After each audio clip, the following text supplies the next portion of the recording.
இயேசு கிறிஸ்துவின் நாமத்தில் அன்பின் வாழ்த்துக்கள். இன்றைக்கு நாம் தியானிக்க போகிற தலைப்பு விழிப்பாகவே இருக்க வேண்டும். வசனம் 1 பேதுரு 5:8. தெளிந்த புத்தி உள்ளவர்களாய் இருங்கள், விழித்திருங்கள். ஏனெனில் உங்கள் எதிராளியாகிய பிசாசானவன் கெர்ச்சிக்கிற சிங்கம் போல எவனை விழுங்கலாமோ என்று வகை தேடி சுற்றி திரிகிறான். பாருங்க, இந்த வசனம் நம் கிறிஸ்துவில் வாழும்போது எதிர்கொள்ள வேண்டிய உண்மையான ஆவிக்குரிய போரை குறிப்பிடுகிறது. அப்போ ஆவிக்குரிய வாழ்க்கையில் சமநிலையுடன் இருக்க வேண்டும். அதாவது உணர்ச்சிகளால் கிடையாது, சத்தியத்தினால் நடக்க வேண்டும். பாருங்க, எதிலும் பின்னடைவாகாத தெளிவான மனப்பான்மையோடு செயல்பட வேண்டுமா.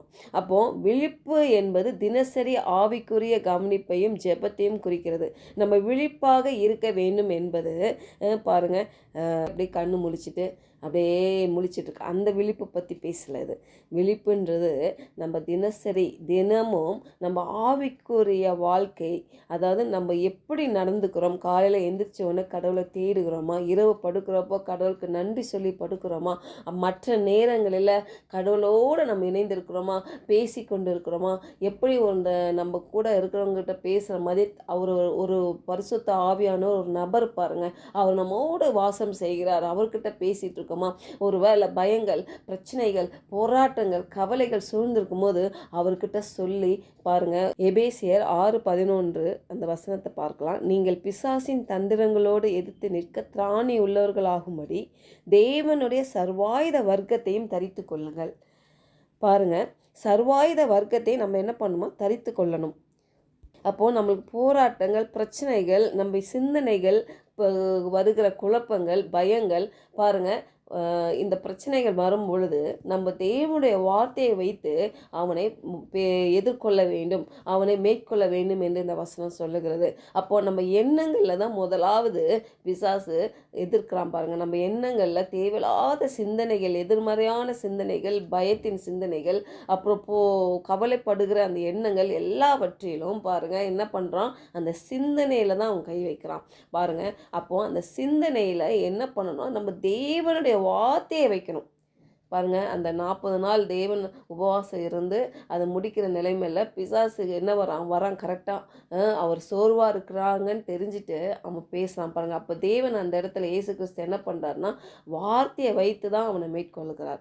அப்போது நம்ம நினைக்கிறோம் அந்த வார்த்தையில் எவ்வளோ வல்லமை இருக்குது பாருங்களேன். அப்போது நம்ம சுய பலத்தினாலேயோ சுய சித்தத்தினாலேயோ அவனை மேற்கொள்ள முடியாது. தேவனுடைய வாக்கு தத்தங்களை வைத்து தேவன் அவர் நம்மளுக்கு கொடுத்துருக்க அந்த சர்வாயுத வர்க்கத்தை தரித்து கொண்டு நம்ம என்ன பண்ணுமா அவனை மேற்கொள்ள வேண்டும்.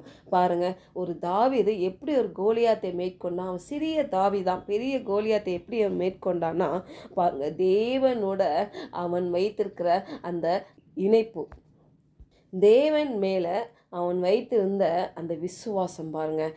அவன் தனிமையிலே தேவனோட அவன் அநேக நேரங்களில் பேசி கொண்டிருந்தான், அநேக நேரங்களில் அவன் ஜெபித்து கொண்டிருந்தான், அவரை ஆராதித்து கொண்டிருந்தான் பாருங்க. அந்த பிரசனத்தினால் அவன் மூடிக்கொள்ளும் பொழுது பாருங்க, யாருக்கும் தோணாத அந்த யோசனை இல்லை, அவன் என்ன நிலையில் இருந்தானோ அந்த நிலையிலே தேவன் அவனை என்ன பண்ணுறாரு, மேற்கொள்ள வைக்கிறார் கோலியாத்தை பாருங்க. அப்போது இன்றைக்கு இதை கேட்டுக்கொண்டு இருக்கிற நீங்கள் கூட எந்த நிலையில் இருந்தாலும் சரி, தேவன் உங்களையும் நீங்கள் எதிர்கொண்டு இருக்கிற அந்த பிரச்சனைகளை மேற்கொள்ளுறதுக்கு நீங்கள் இருக்கிற நிலையிலே அவர் செய்ய முடியும். அதை நம்ம விசுவாசிக்கிறோம். இல்லை மற்றவங்களை கம்பேர் பண்ணாதபடி, மற்றவங்களுக்கு அப்படி இருக்குது, இப்படி இருக்குது, அவங்க அப்படி செய்கிறாங்க, இப்படி அவங்க பண்ணுறாங்க, அவங்க இவ்வளோ இருக்குது, கண்டிப்பாக கூடாது. நம்மளுக்கு தேவன் நம்ம எந்த நிலையில் இருக்கிறோமோ அந்த நிலையிலே வைத்து கொண்டு தேவன் நம்ம மேலே வைத்திருக்கிற திட்டத்தை நிறைவேற்ற முடியும். அதுதான் அவர் மகா பரிசுத்த தேவன், அவர் மகா வல்லமை உள்ள தேவன் பாருங்க. அவர் மனுஷரை போல கிடையாது, அவர் தேவாதி தேவன் பாருங்க. நம்ம நினைக்கிறது காட்டிலும், நம்ம யோசிக்கிறத காட்டிலும் அதிகமாய் செயல்படுகிற தேவன் பாருங்க. அன்றைக்கு தாவீதுக்கு செய்ய அவர் வல்லவராய் இருக்குமானால் இன்றைக்கு உங்களுக்கும் எனக்கும் செய்ய வல்லவராய் இருக்கிறார். நம்ம எந்த சூழ்நிலையில் இருக்கிறோமோ சரி, எப்படிப்பட்ட நிலையில் இருக்கிறோமோ சரி, எதை நம்ம எதிர்பார்த்து கொண்டிருக்கிறோமோ சரி, நீங்கள் இருக்கிற நிலையிலே தேவன் எல்லாவற்றையும் செய்து முடிக்கிற தேவனாய் இருக்கிறார். நம்ம அவரை விசுவாசித்தால் எல்லாவற்றையும் நாம் பெற்றுக்கொள்ளவும் பாருங்க. அப்போது விழிப்பாகவே இருக்க வேண்டும் என்பது பாருங்கள், நம்ம எந்த சூழ்நிலையும் அவரோட பேசிக்கொண்டு வாக்குத்தத்தங்களை வைத்துக்கொண்டு பிசாசை எதிர்த்து கொள்ள வேண்டும் பாருங்கள். அப்போ பாவமும் பயமும் சாத்தானும் இவ் அனைத்தும் நம் மீது அதிகாரம் இல்லாதது பாருங்க, இல்லாதவைகள். அப்போ நாம் விழிப்பாகவும் தெளிவாகவும் உண்மையான நாம் அடையாளத்தில் நிலைத்து நிற்க வேண்டும் என்று தேவன் விரும்புகிறார். அப்போ அவர் உண்மையில் பாருங்க, பிசாசு உண்மையிலே சிங்கம் இல்லை பாருங்க. அவன் சிங்கை போல அவன் கெச்சிக்கிறான், சிங்கை போல நம்மளை பயமுறுத்துகிறான் பாருங்க. ஆனால் அவன் அதை போல் சிங்கத்தை போல நடிக்கிறான் பாருங்க. அவன் ஆற்றல் அற்றவனாக தான் தோற்றம் அளிக்கிறான் பாருங்க. ஏன்னா சிலுவையில் இயேசு கிறிஸ்து அவனை தலையை நசுக்கி விட்டார் என்று நாம் பார்க்கிறோம். அதனால் அவன் தோற்கடிக்கப்பட்டவன் பாருங்க. அவன் கத்துகிறது, உருமுகிறது, பயத்தை உருவாக்குறது எல்லாம் ஒரு நாடகம் என்று நீங்கள் நம்ம உணர்ந்தோமானால் அவன் நம்முடைய உணர்வு, நம்பிக்கை, உண்மை அடையாளங்களை விழுங்க அவன் முயற்சிக்கிறான் பாருங்க. ஆனால் நம் யார் என்பதை நம்ம உணர்ந்தால் நம்ம தேவாதி தேவனின் பிள்ளைகள், நம்ம அவருடைய பிள்ளைகள், மகாராஜாதி ராஜனுடைய பிள்ளைகள். அப்போ இந்த உணர்வில் நம்ம வாழும் பொழுது நமக்கு அவன் பிசாசுக்கு நம்ம மேலே இடமே கிடையாதுப்பாங்க. சாத்தானின் அதிகாரம் கிறிஸ்துவின் சிலுவையில் முற்றிலும் முடிவடைந்ததுப்பாங்க.